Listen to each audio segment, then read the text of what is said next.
Real Salt Lake. If people do not view you as a serious title contender for the rest of the season, you cannot get mad. Because Real Salt Lake, you haven't been taking care of business. Not only yesterday's match against Atlanta, but look at the Rocky Mountain Cup against your Rocky Mountain foe, Colorado. Colorado is a team that has become a seller this season. They sold like 2 of their key players, traded them away. Kellen Acosta and I believe Mark Anthony K. Yeah, Mark Anthony K. Kellen Acosta went to LAFC. Mark Anthony K went to Toronto. And they're still able to come from behind to tie the match against you. Real Salt Lake, even though you got 1 point for that I consider that as a loss. Real Salt Lake, I consider you to be on a 2-game losing streak. Because you're a team that's supposed to be competing with Austin and LAFC for the Supporter Shield. You could not afford to have a draw against Colorado and then lose against Atlanta. I consider both of those matches as losses. Of course, the Atlanta is a loss, but that Colorado tie, I consider that as a loss. And based on what I saw last night, Real Salt Lake, you are unofficially eliminated from the Supporter Shield title. You're no longer in the race. Because the way Austin's looking, you're not on Austin's level. The way LAFC is looking, you're not on LAFC's level. Right now, the chase for the Supporter Shield is just down to 2 teams, Austin and LAFC. Real Salt Lake, you are proving everybody right on why they don't take you as a serious contender. You got the home field advantage. You play at altitude. You are always going to perform well. Most of the time, you are going to perform better than the visitor. Real Salt Lake, you in Colorado is similar to the Denver Nuggets and the Utah Jazz of the NBA. The reason why the Denver Nuggets and the Utah Jazz are always top 5 seeds in the NBA Western Conference is because they play at altitude. And then when playoff time comes around, they usually get eliminated either in the first or the second round. They usually get exposed. Why? Because teams have more time to prepare for them. And teams have more time to get adjusted to the altitude climate in the playoffs rather than the regular season. So those two teams usually get exposed. So Real Salt Lake, you have to win games on the road. You get your respect by winning on the road. You do not get your respect by having a great home record.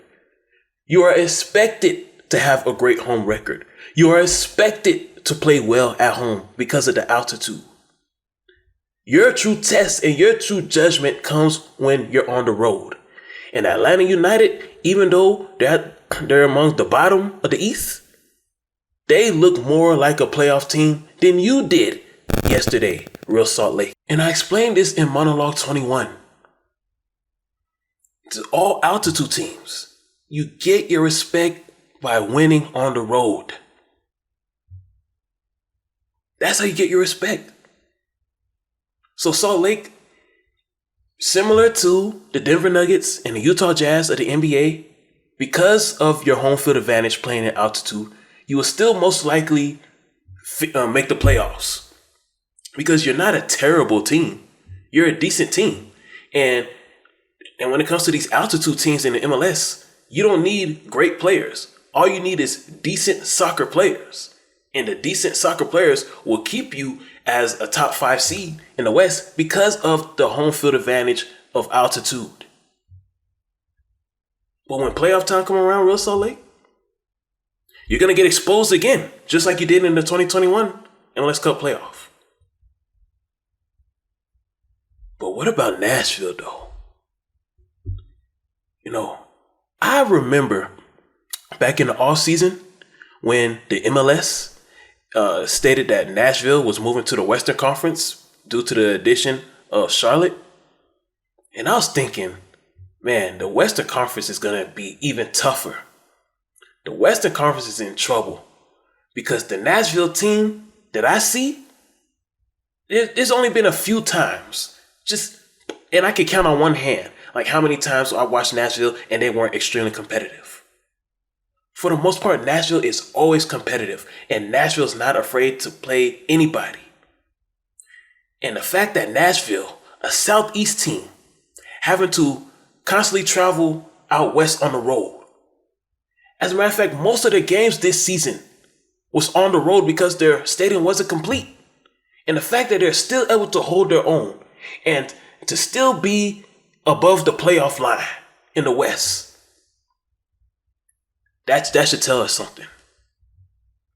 Nashville may not win the Supporter Shield. They're not going to win the Supporter Shield.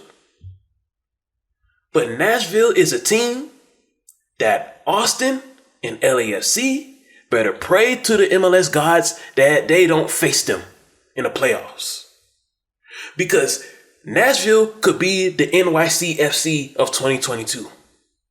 Nashville could be that team that the Supporter Shield champion, either LAFC or Austin, have to face coming off their bye week.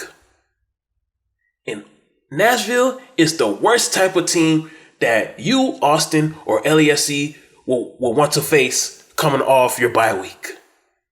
Because when you play against Nashville, when Nashville is really serious, you have to be on your P's and Q's. Nashville is that type of scrappy team that a lot of people don't pay attention to. And then when they beat a tough team like Seattle, people are surprised.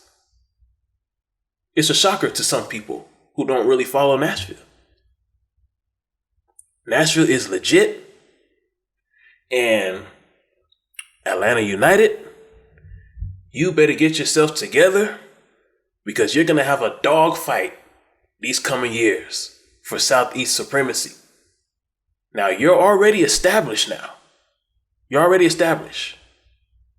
But the real rival, your two solid rivals, it's going to be Nashville and it's going to be Charlotte. Because Charlotte's holding its own weight too. But Nashville's a legit team. Now, they were blown out by Charlotte. Last week, they were blown out by Charlotte. But it happens. You have games like that in the MLS during the regular season. It just happens. Nashville is a better team than Charlotte. So Atlanta, you better get it right. Yes, there's no more time for slack. Nashville's returning back to the East next year because St. Louis is going to be Team 29 next year. And St. Louis is going to be in the Western Conference, which means Nashville is returning back to the East where they belong. Minnesota is another team that we can no longer sleep on. The reason why I've been sleeping on them is because of their inconsistency. But it looks like they're starting to get it right. Dane St. Clair, arguably the best goalkeeper in the MLS. So I know we're paying a lot of attention to the Texas boys and the LA boys. But let's not sleep on these small market Western teams, because these small market Western teams in Nashville and Minnesota, they're the disruptors. Nashville and Minnesota are this year's disruptors in the Western Conference.